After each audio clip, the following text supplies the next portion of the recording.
Good afternoon and welcome to the next GradCracker webinar with the Institute of Physics, also known as the IOP.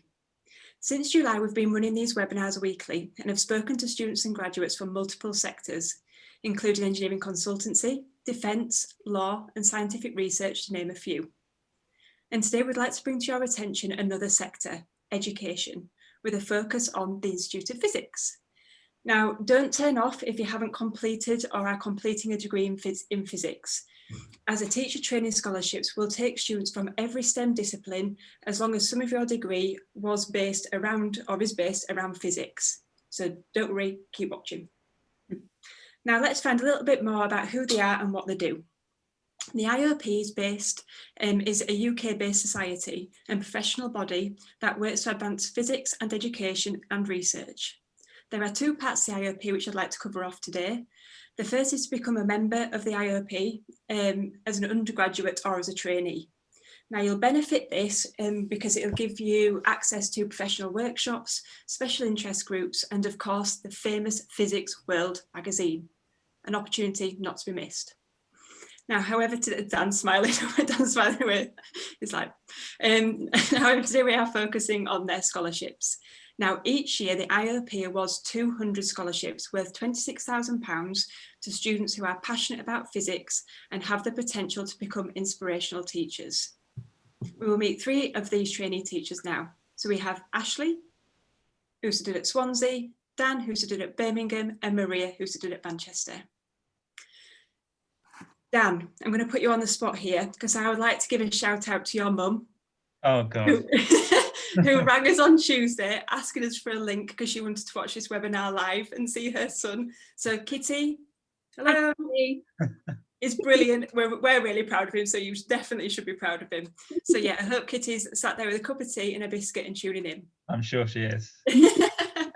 Oh, she was so sweet. Anyway, I digress. So what is the route into teaching through a scholarship?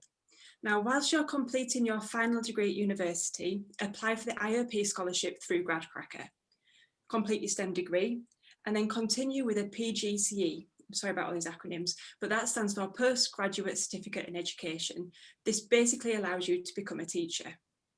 The PGCE lasts for 1 year and comprises of one placement, which at the moment Dan and Ashley are doing due to COVID, or normally it is two placements, which Maria is doing. So you'll start off at one school, then halfway through you'll move to a secondary school, which Maria will talk about in a bit more detail. All of these placements will also run alongside your academic studies at university. Now, during your PGCE, you will collect evidence to show that you can meet 8 key standards set by the Department of Education.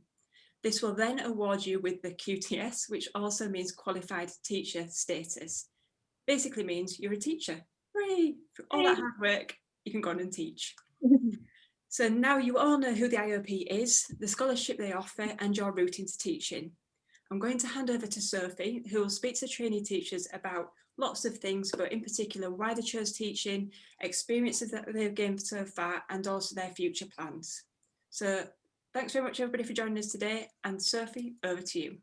Thank you very much, Carla.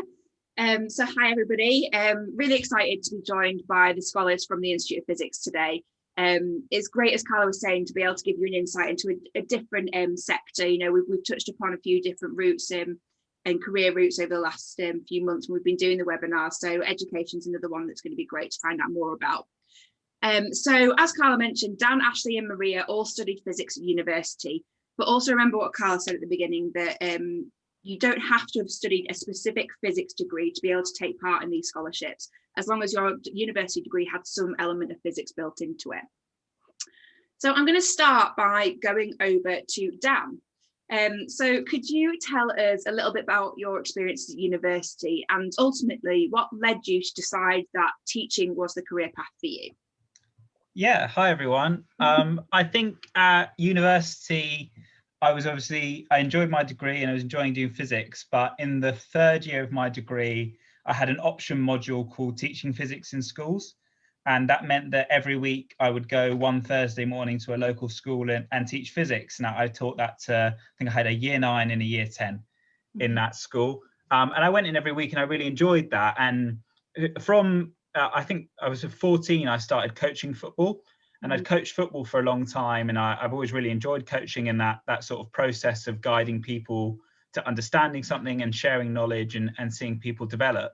And so after I graduated, I spent a year coaching sort of professionally, but I don't think it gave me in a career the sort of stability and regular routine that I liked. And then what I came to as a conclusion was, well, with teaching, I have everything that I like about coaching. I get to sort of guide people and share my knowledge.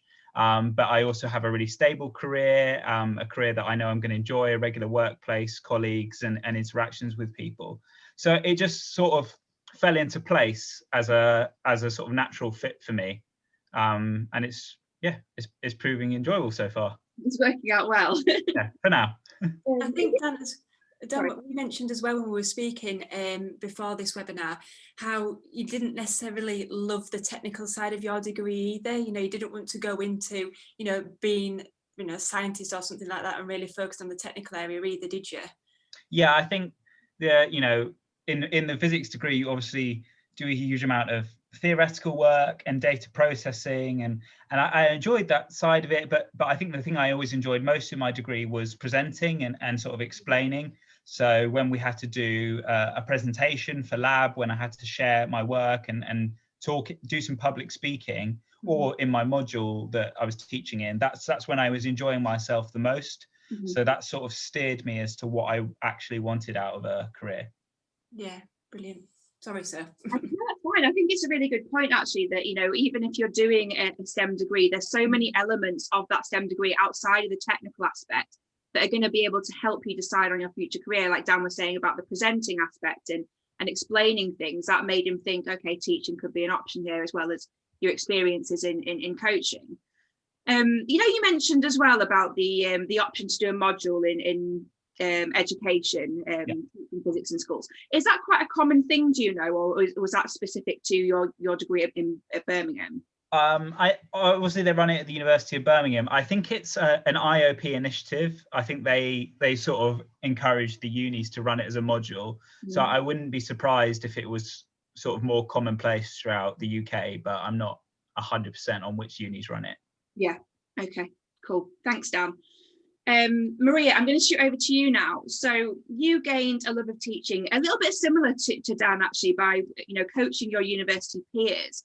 Can you tell us a little bit more about, you know, your degree and, you know, what aspects led you to decide on a career in teaching? Yeah.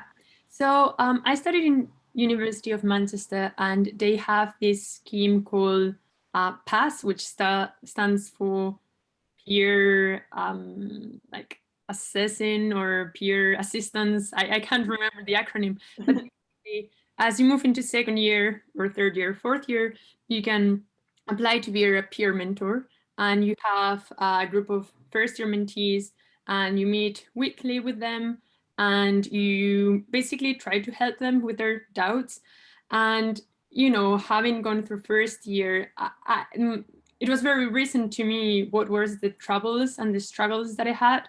So it was very easy for me to like go straight to that point, because I remembered where I struggled, so I could really help them with maybe what they weren't really understanding.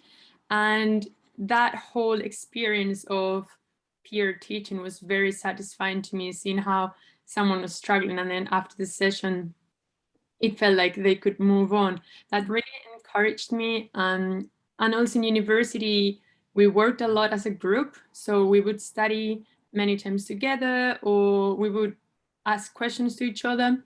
And my favorite subjects were like all the theoretical and math subjects. So for me, it was so passionate when someone asked me a question about this, because I was like, oh yeah, this is my time. I can share with them this very cool thing. So I just thought that gave me a lot of gratification. So teaching was a path that I started considering. So yeah, that's kind of my side that drove me into teaching from university. Brilliant. And Maria is just the happiest person you'll ever meet. I mean, like speaking to Maria leading up to this webinar is just like, if she was your teacher, you'd love it. I know you would. So I love Maria's day. So when we have these pre-webinar chats, just to get to know each other and everything else, we said, "Oh, Maria, you know what you doing today?" And she's just like, "Oh, you know, like a little bit of yoga first thing this morning, and then I might just go and do exercise and a couple of bits of reading." I'm just like, "Oh, I want your life." It just sounds perfect. No, I don't think so. Oh, so that's great. Yeah, I mean, again, it's a similar sort of thing to Dan, that you've picked out those kind of elements of your degree where you thought, you know, I really enjoy working with other people and being able to explain the technical aspects. So that's brilliant, and I think that's a good takeaway for our audience to think, you know, when they are studying, don't just focus on that technical stuff. What other skills are you gaining? I think it's the opposite stuff, isn't it, to what we normally have, and this is why we're really excited about this webinar as well, because, you know, if you watch the webinars over the past couple of weeks, we've done you know, the law firms, intellectual property, a lot of the students on the Herbert Smith Freehills and, you know, other webinars similar to this, they wanted to take the technical part of their degree and use it in a different sector. So use a technical part of their physics degree, say, and put it into intellectual property. So, you know, I like the point of view of you guys today, that, you know, you loved your degree, you love studying, but you wanted to use the communication part or the teaching part or mentorship part. And I think that's what we're really going to get out of today. And, you know, let the students know what it's all about. So, yeah, it's going to be a good one. And Ashley, going to come over to you finally then. So from your point of view, why did you choose a career in teaching? So I really enjoyed physics, and when I was at school, I was one of the only girls that chose to do triple science. So I was one of two in a class of 15. Then at A level, I was the only girl again. So when I got to uni, I really wanted to like make sure I was pushing for like women in STEM, and it was something that I really enjoyed. And I kind of then like wanted to do that outreach and like communicating like why physics is really good and like why everybody should do physics. And really, like, if you're a female, there's no reason why we can't do physics. Like, the boys aren't that scary, it's fine, like come and do physics, it's really good, it's really interesting. That's always the cool stuff we can do. Like, it's just a good subject. And I think then, like, towards the end of my degree, I was getting to a point where I was like, I don't know what I want to focus in on, because I really just like everything. And I think, like, sometimes, like you're saying, taking that technical aspect and applying it, well, I enjoyed the technical side, but I didn't know what area I wanted to go to. And then I think I had this chat with someone that came in, and I was like, oh, I just really like everything and I really don't know. And he was like, oh, have you ever thought about teaching? And I was like, no. And then looking into it and like reading it, I thought, God, this is such a good fit for me, because this is like everything that I want to do. I want to like encourage females to go into STEM. I want to like make science fun and interesting for everybody and just make it accessible to all. And I think that's something that I really try for as well now that I've started teaching. It's just those little like bits. So like, oh, look at this article relating to what we're learning about now, and that's somebody's doing that right now, and it's just making it exciting. And that's really why I wanted to go into teaching, I think, to show everybody how good physics is. That's brilliant. And that's, you know, that's what we need. We need people like yourselves, like, to go into these roles and say, right, physics is amazing, it's so interesting, and this is what you could do with that degree. I mean, there's so many different career paths open to physicists, as you'll know.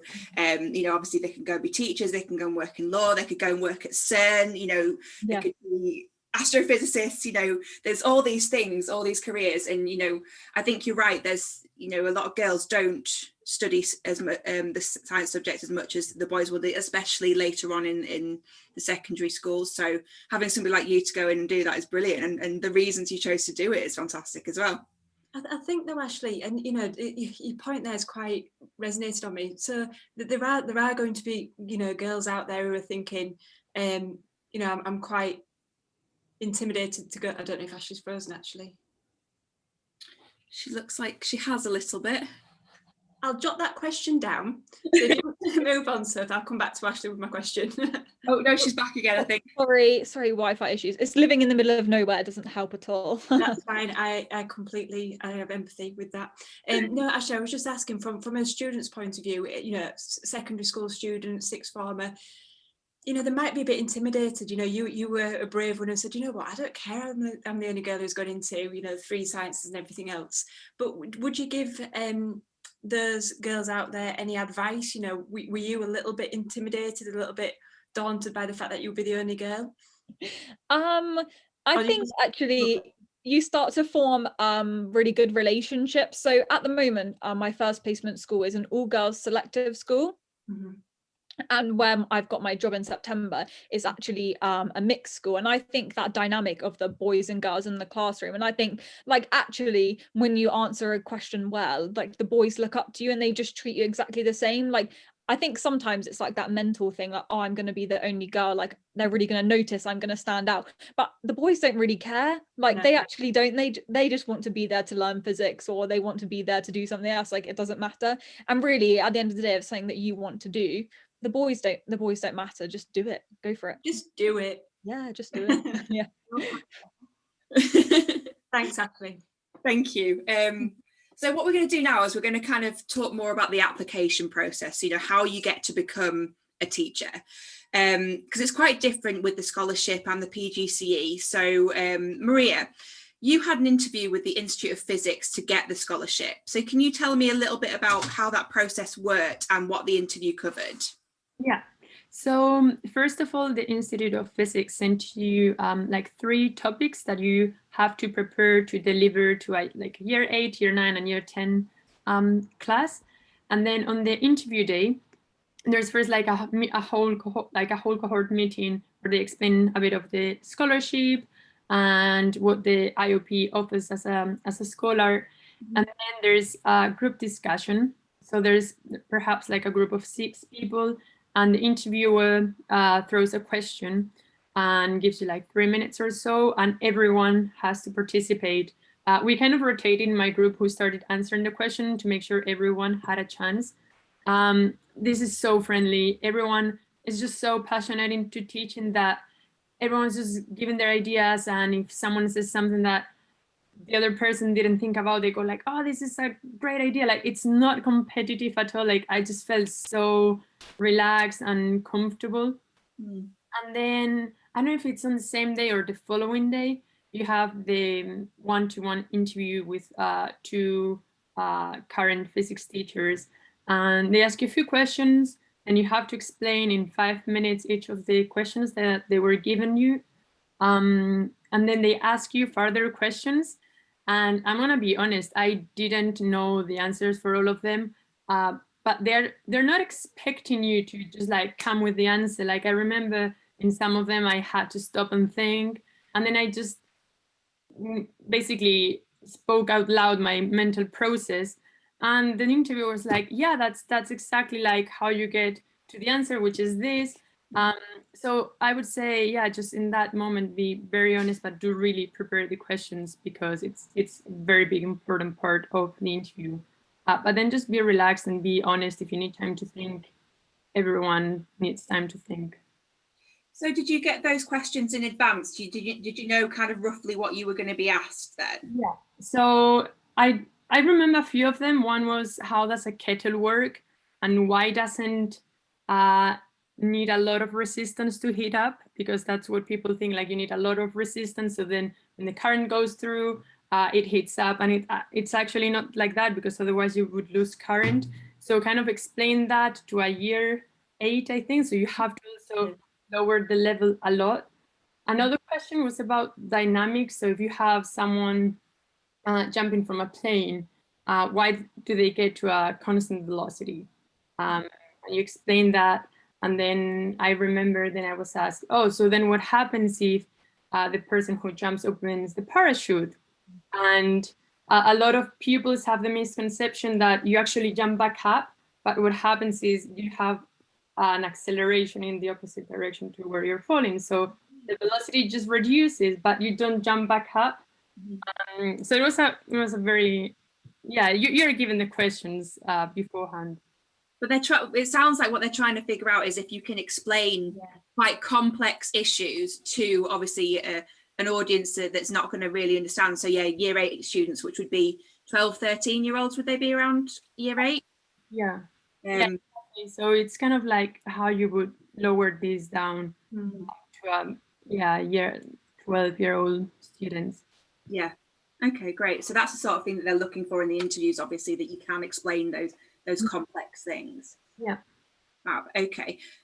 So that's kind of the Institute of Physics kind of element of it, in terms of the interview to get the scholarship. But you also have to then apply for a PGCE, which, as Carla said, stands for Postgraduate Certificate in Education. You've got it. So Dan, could you tell us a little bit more about how that process works? So you've gone through the IOP sort of element of it, and then you've got to get your PGCE. So how does that work? Yeah, so you can apply for a PGC through loads of routes. So you can do it with a university. I'm doing mine at St. Mary's University in Twickenham, but you can also do them in a school-centered approach, or you can work with sort of regional hubs. There's loads of ways to get on a PGCE. In terms of the interview, it's not very dissimilar to the IOP interview in a way. I think you have your subject knowledge assessed, and the thing about being a physics teacher is that you train as a science teacher with a specialism in physics. So they'll ask you to do subject knowledge, like papers on biology, chemistry, and physics. And I think in some cases you might need to brush up a little bit on your biology and chemistry before the course, but that would be a huge issue. Then there was, in all the interviews, was some sort of public speaking element. So you had to, I think I did a presentation on momentum, or a talk about why I wanted to become a teacher, or something like that, some sort of 5 to 10 minute bit of public speaking. And then they also all had a sort of more traditional face-to-face interview where I get a range of questions about why you want to become a teacher. You do have to explain some things. I think I remember my current tutor gave me a wooden block and put it on the table and said, "Why isn't the block falling through the table?" Explain that to me. And I had to sort of talk about the forces and reason out. And it's a very similar thing. It's not that you know it, it's how you go about explaining it and illustrating your ideas. And I think that's ultimately what they're looking for on those interview days, is just your ability to articulate your ideas clearly. Yeah. I think, Dan, something that I want to pick up on there, so if you don't mind, is the public speaking. So, when were you going to say that? Yeah. We've got the same minds. So just from the public speaking element, a lot of the students watching the webinar today might think that you have to be, trained in public speaking or speak absolutely properly, which I do not. I'm from Yorkshire and very colloquially with my speaking. But that isn't true, Dan, is it? They just want somebody who can really express what they are trying to get across. You don't have to speak, the Queen's English and everything else, do you? Yeah, it's not about the sort of grammar or anything else. It's about if you can communicate your ideas. Yeah. And as long as you tick that box, I think you're absolutely fine. People come to teaching from all sorts of backgrounds. Yeah. And the thing is that you have a huge variety of students that you teach. And sometimes the Queen's English is less accessible than having a Yorkshire accent. So yeah, as long as you can communicate your ideas in a way people can understand, you're set. Yeah. I think also, you don't want to be going through the whole process of applying to a teacher and they've never kind of tested that, you don't completely clam up as soon as you stand up in front of people, because it wouldn't be ideal, really. But you do have to do a lot of public speaking. You stand up every day in front of rooms full of people and talk to them. So it's an important part of the job. Yeah, definitely. Could I just add to the speaking bit? Most of the people in the webinar today might have noticed I'm not native and I am making loads of mistakes as I am speaking through, and I notice them, but I feel that my message still put across and I managed to get into a PGC. So yeah, like as Dan was saying, it's like how you explain things and put the point across rather than the perfect grammar of your sentences. Yeah, it's all about being, it's all about being able to put your point across, but be inspiring as well. These teachers that I used to have, and they get these guys here on the webinar today, they're inspirational about their subject matter. And I think if you are passionate about something, that it doesn't really matter how you get it across, just as long as you do and people understand. But I think passion gets you a long way in life, and as long as you are passionate, then people will feed off that work and think, oh, I want to know more from my teacher, for example. But yeah, thanks Dan and Maria, really good points there. Yeah.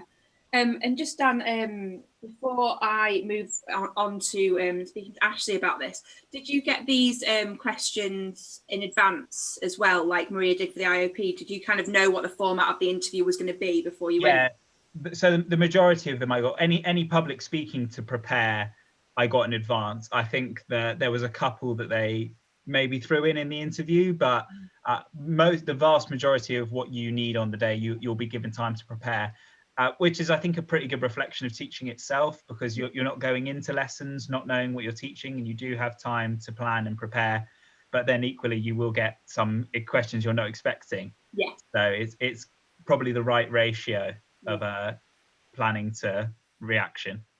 A little bit like today. Yeah. So, Ashley, kind of sticking with the PGCE theme.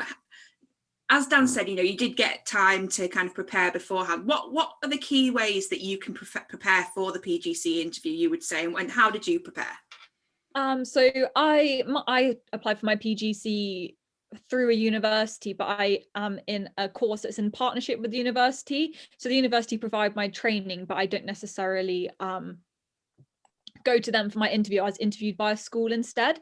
So my interview was slightly different, but I had to find an article that I was passionate about. So I used actually Physics World, which was by the IOP, and I found an article on there and I had to teach it that way. So making sure you're teaching something you're passionate about. So I mean, obviously we're all passionate about physics, that's why we love the subject, but as something that will then grab them as well, grab their attention. So I did black holes and spaghettification, so where your body turns to basically spaghetti, and they just love that. And I think making sure something that you enjoy and that they're going to enjoy is something that's really key.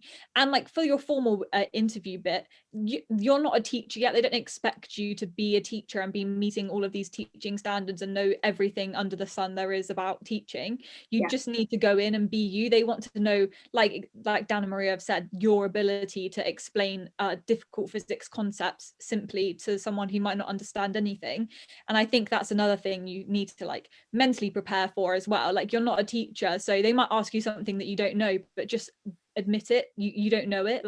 Even as a teacher now, people ask me questions and if I don't know them, I don't know them, but then you can just turn it back and make it say oh, go and research this, and you come back and you tell me, you be the teacher and tell the class how it is. And I think it's just that understanding that you're not a teacher, and that's completely fine. And as well, just making sure you prepare, some stuff. So there's a couple of things that they might want you to have an awareness of. So obviously safeguarding is a massive thing. Mm-hmm.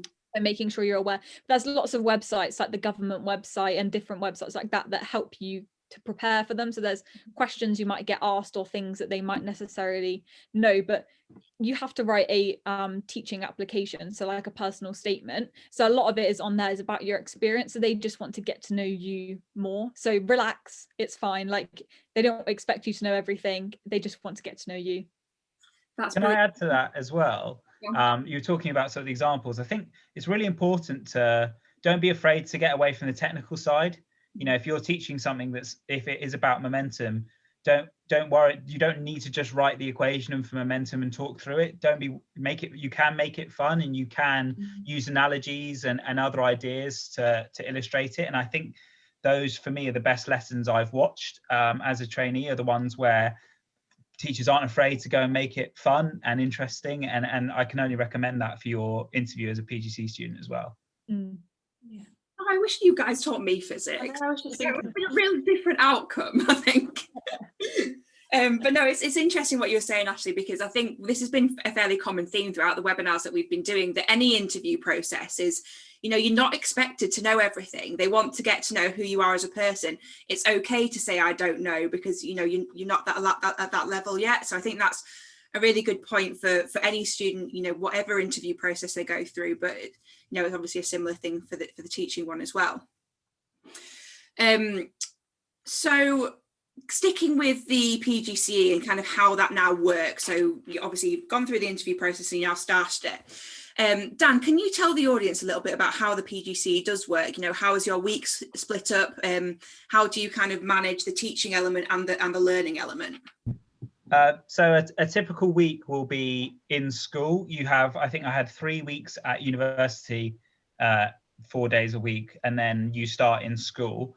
At the start of your placement, you'll probably spend the first week or two just observing other lessons, watching other teachers teach and getting to know the staff and the pupils.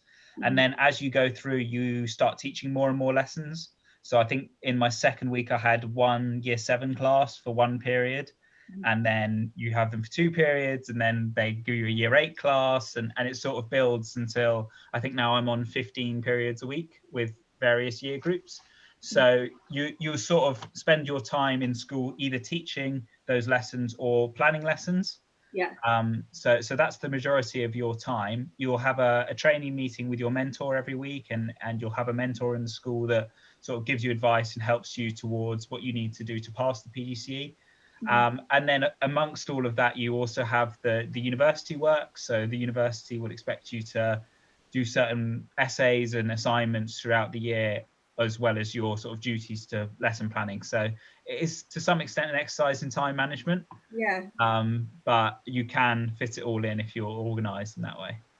Dan, can I just ask, sorry, so can I just ask one question on that, Dan? So I know you're a physics teacher and everything else, but can you get to watch other teachers teaching other lessons? Because, you know, all your physics teachers might have a similar style, but I know you've got an interest in PE and coaching and things like that. So obviously, you know, 90%, 99% of you watching the different teachers would be physics, I imagine.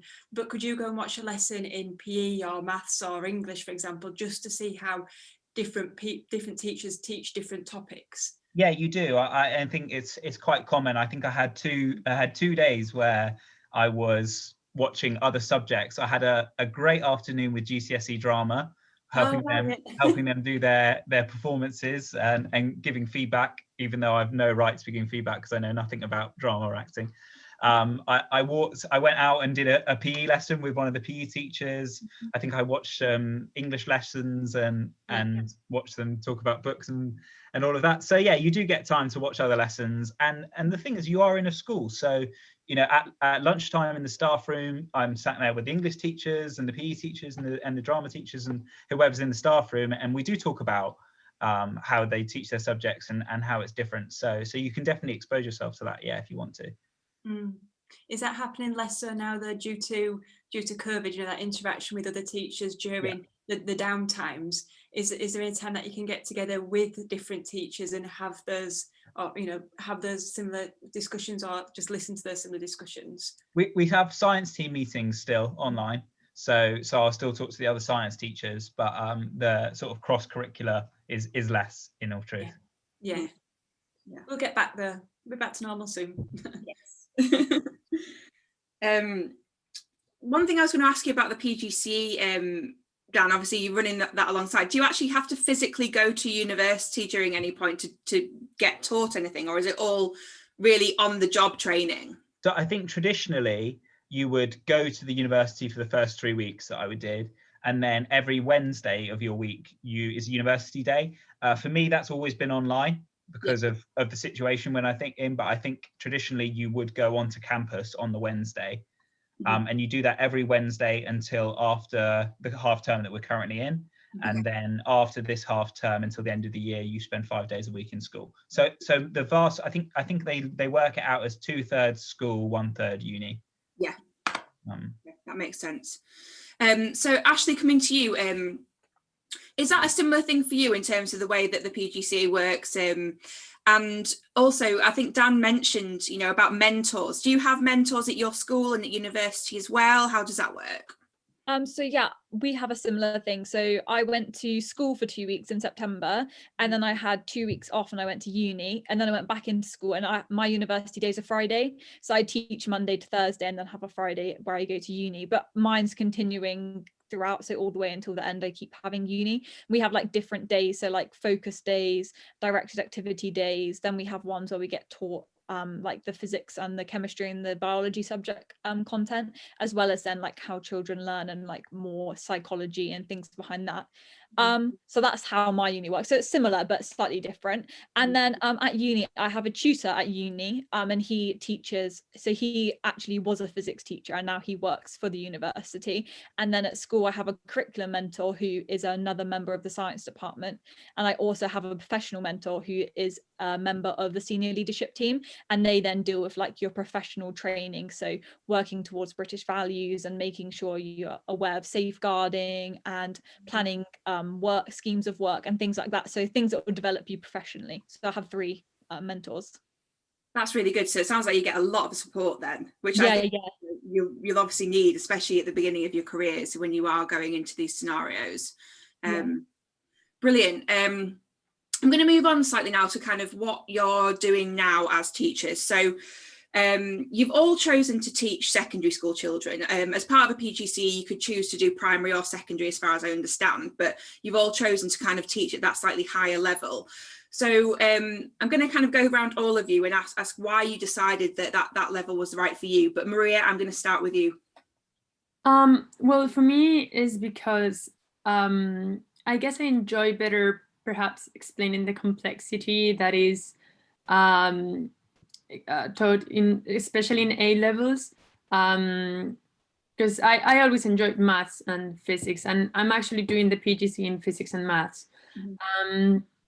So what I really want to teach more is like higher level physics and maths. So I'm more leaning towards like a sixth form college, and obviously that route gives it is given to me by the PGCE in secondary education rather than primary. So that's the reason why. So when you finish your PGCE and you've done it in secondary education, does that then allow you to teach right up to 18-year-olds, up to A levels, as well as year 7s? Yeah, that's a very good question, because as Dan mentioned before, as a physics teacher, you're trained as a science teacher. So I have to be able to teach science, so biology, chemistry, and physics up to Key Stage 4. But then A levels, I would only teach my specialism, which is maths and physics. And Key Stage 4 is what age is that? I might not be the best to answer this because I didn't have this educational system, but I think it's from 14 to 16. Dan, Ashley, correct me if I'm wrong. Year 10 and 11. Year 10 and 11. Okay, cool. 10 to 11? Yeah. Key Stage 4? Yeah. Okay. Cool. Years 10 and 11.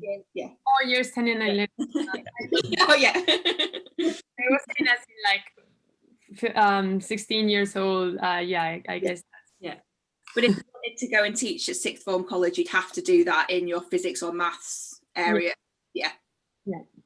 Brilliant. And coming over to you then, Dan, why did you choose that secondary was going to be right for you?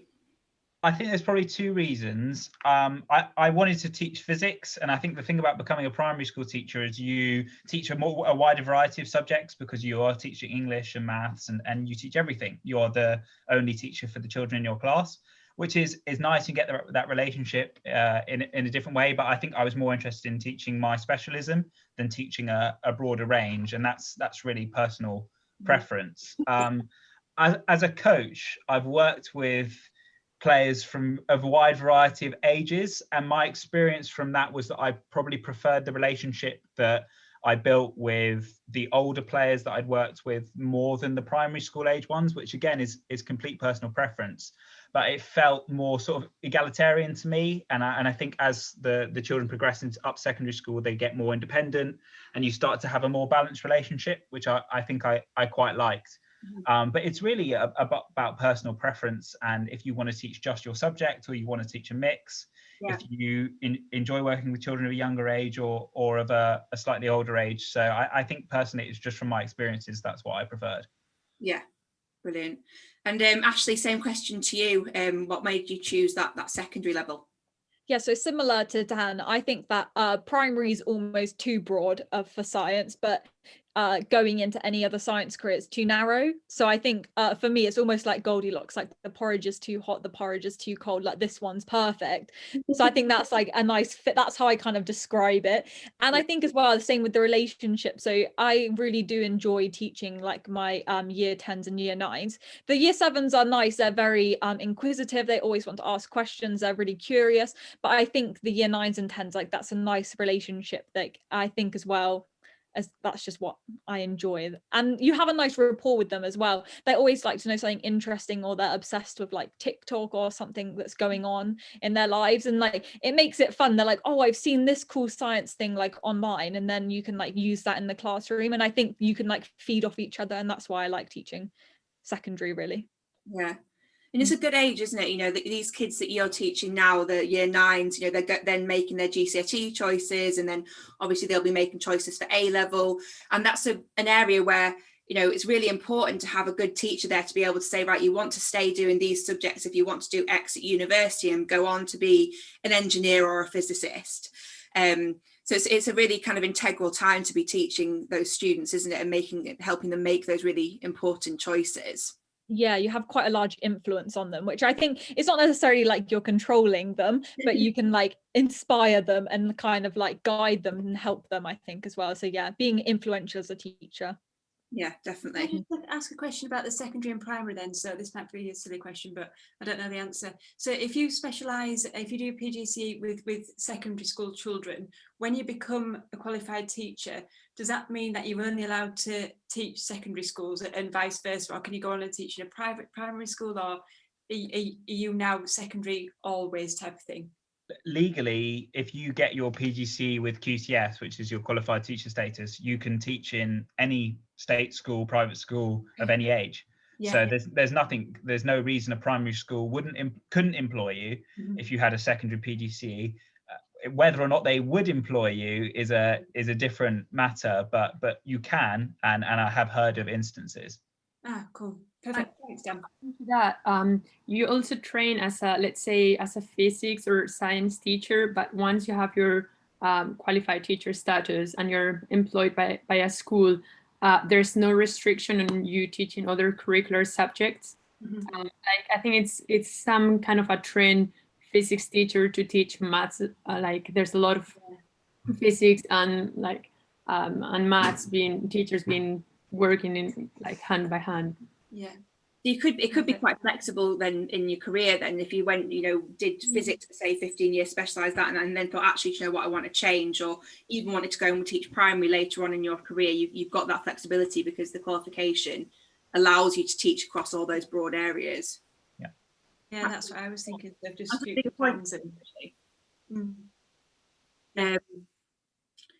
Cool. So what I'm going to go on to now is just Maria and Ashley. We're going to talk a little bit about training, because I know you've both had quite specific training that you mentioned to us.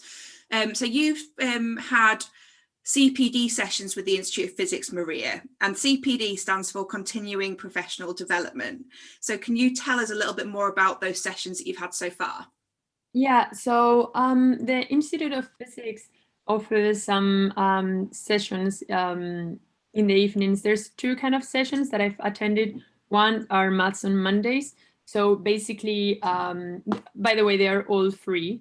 And basically, it touches certain topics in physics related with maths. So for example, units or standard form, decimals, and the very good thing about these topics is you all know how to use it. You all know how to do these calculations, but students struggle and you don't know why. So they tell you what is their misunderstanding and how they go along, because these are senior teachers that have been working in the industry for many years. So they have very good strategies to go through that.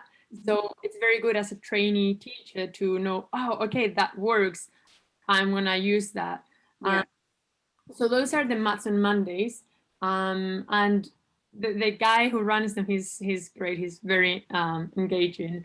And there's another CPD sessions that are more in physics domain. So there's a few of them on energy, on electricity, on forces. And again, it's very it's a great thing to add to your PGCE because they focus more on the physics. So, for example, the curriculum on energy changed from previous years.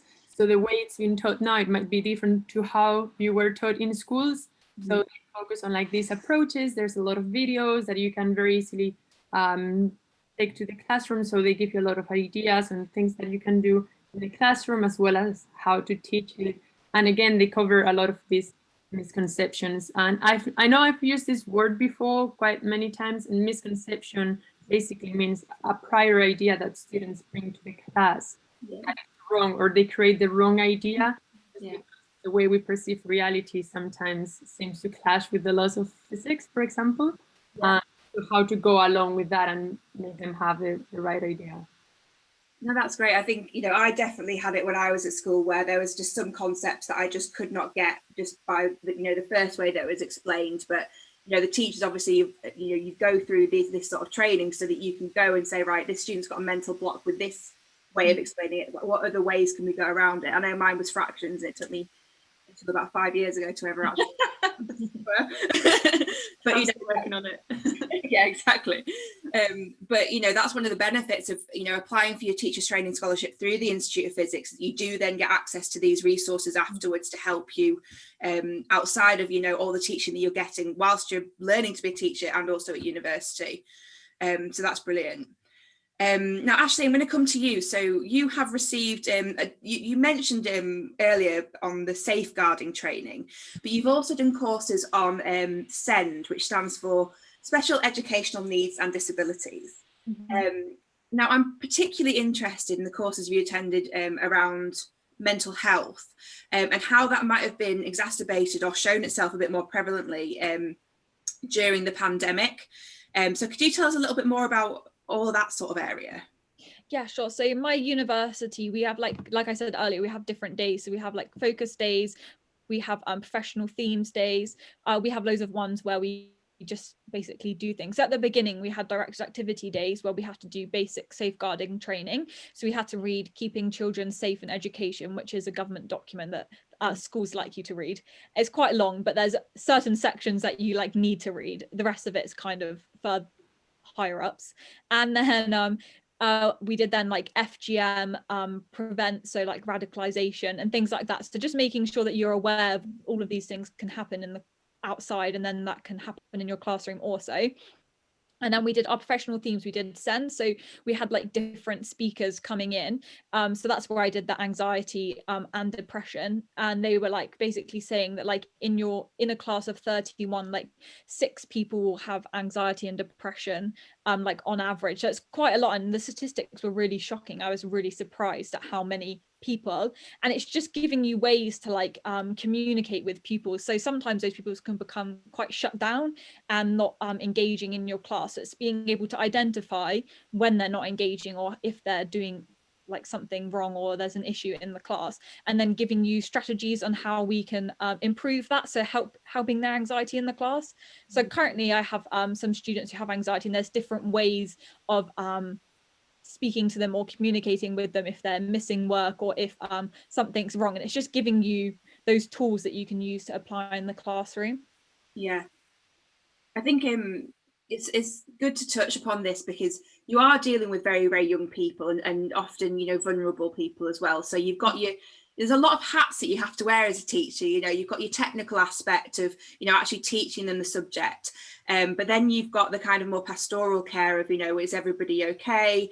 As well as the, you know, the inspirational side of things. So, you know, especially you guys who are wanting to guide these students to do physics, there's a lot of things that you're thinking about whilst you're teaching, and you obviously have to have a lot of guidance and training to be able to achieve that. So I'm glad that you kind of touched upon that today, Ashley, because I think it's good for the students to hear, you know, the realities of teaching aren't always perfect, and it's not just, you know, that particular subject. There's a lot more to the career than just that technical aspect. yeah, like you said, some of the students are really vulnerable and some of them might have illnesses or something like that. So it's definitely like you are a physics teacher and you're helping people, but you're also supporting those students just to get through school and sometimes just to get through the day. And if your lesson, you can communicate with that student well, and maybe they might not learn anything, but at least they're comfortable in your learning environment. I think that's still good. So yeah, no, absolutely, I agree. It's a lot of responsibility though, isn't it? Especially yeah, it definitely is scary. When you first look at it, you're like, oh yeah, I can be a physics teacher, like I just need to know physics. And then you like get there and you're like, oh my gosh, like I need to wear like my responsible hat, my physics teacher hat. Like yeah, there's lots of different hats to wear, shall we say. Yeah, definitely. Okay, Dan, so I'm going to come to you now because we're going to kind of focus on what's currently happening right now. So obviously you're teaching in a virtual environment. So your school has a no camera policy, so you can't actually see the students when you are teaching lessons. No. So some of the stuff that Ashley's just said, how on earth do you kind of manage students that might be in that situation? How do you manage a class? How do you keep them engaged in this kind of virtual environment where you can't actually see them? Well, I think in terms of sort of safeguarding and student well-being, I still run my form time with my year 8 form twice a week. I can't see them, but I can so talk to them about certain issues, and we do sort of keep that open if people want to speak to us about stuff like we would at school. So they can still sort of report things or just catch up if they're struggling with something.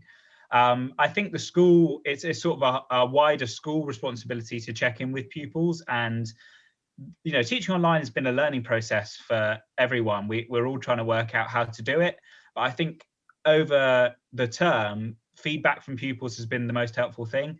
So something we've started doing now is giving 5 minutes at the start of the lesson where they can come on and sort all their web issues, and not starting lessons exactly on the dot, and having that sort of buffer time, or giving the schedule for the lesson beforehand, having the PowerPoint slides uploaded so that they can read them before or during the lesson. And I think it helps because it's much harder to judge the pace of a lesson online. When you're teaching in the classroom, I can sort of look at the faces in front of me, and if they're all like, then I can tell a bit better whether they've understood. But online, it's quite hard to judge that pace. So having those extra bits of support for the pupils is really important. In terms of engaging them, I think the key that we've really looked at is having more time for independent work and less teacher talk. I think if I couldn't possibly listen to myself talk for more than 15 minutes. I think that's an absolute top limit. So if I can keep what I need to say to 5 and 10 minutes before I get them into an activity, and I get them doing something and being active in the lesson, that's critical for me, because if they're passive, well, in school it's bad, but on the computer then they're really going to just lose their place in the lesson. So I think making learning really active for them has been key. Yeah, brilliant. So I'm going to now cover just some misconceptions. So as Maria eloquently explained earlier what a misconception was, I'm not going to attempt to try and do it. I think there are some misconceptions around teaching and what people think about what that career is. And I'm hoping today we've absolutely smashed that, because I've absolutely loved hearing all of your stories and what you guys do. And I think that it sounds like such a valuable profession. But the first one I know we're going to cover is money. So I think one thing that people hear is that salaries for teachers aren't very, very good, and they can be quite low. But I know from talking to you, or just, about the scholarship, you get a £26,000 bursary to do the scholarship before you even become a qualified teacher. So what are the starting salaries for newly qualified teachers, Dan? So it depends where you are in the country, but if you Google teachers' pay scales, this is all publicly accessible information, so you can do this on your own time. But I think in London, you start on £32,000 as a newly qualified teacher, and that goes to £26,000 outside of London in the country. So it does depend slightly where you are. Yeah. But yeah, 32,000 in London as a starting salary. I think you get regular pay rises in teaching, so you're probably adding a sort of 1.5k to that each year for your first 6 years, and then I think as you progress you get more opportunities. So teachers can get bonuses to their salaries called TLR, or teacher learning requirement, where if you're taking on more responsibility, like you're a head of year or you are a head of department, you can get more added to your salary, and that Yeah, so there's definitely room to grow that up, and I think as you become more senior in a school, you can progress your salary quite a lot. I'm not, the private sector will pay slightly differently. I'm not really sure what they'll pay, but you can certainly teach them that too. Yeah. And I think it's probably worth adding as well that as a physics teacher, you have a high probability of getting a job. There's a reason that they give out this big bursary to try and get people to teach physics, and there's a reason that most physics teachers find a job, because a lot of schools don't have a physics specialist. They don't have someone who's got a physics degree or an engineering degree in their department. So I'm not saying you're guaranteed a job, but it is, you're a wanted entity, and that's a nice factor to have in your career, is to do something that's in demand. Yeah, absolutely. And it also gives you, like you said at the beginning of the webinar, Dan, it's that stability of career as well, isn't it? You know, these skills are always going to be in demand. We're always going to be wanting physics teachers and people who are specialists in that area. And that's a great feeling if you can come into a marketplace where you think, okay, I'm done my training, I'm going to be able to get a job now. There's not as much worry there, is there? Especially in the times that we're living in at the moment. Definitely. And then another misconception that people have is around the holidays. So I think a lot of people look at teachers and say, oh, you get amazing holidays, 6 weeks, 8 weeks off in the summer, your Easter breaks, your Christmas breaks, etc. But what are the realities of long holidays? So Ashley, I'll start with you. How much of those do you actually spend working? You don't spend the whole 6 weeks just sitting on the beach, do you? No, so obviously doing your PGCE year, your half terms are kind of filled with doing your uni work as well. So my assignments are kind of like ideally timed so that you have the half term to like gather everything that you need and prepare to do them. But so for this half term February, I didn't have any uni work to do, so I did all my planning yesterday. So really then as a trainee, I've had like most of the half term to just kind of relax and get yourself together, especially because teaching online is really difficult, and it's been one of those terms that's been really tough. So I definitely think this half term was needed to recuperate.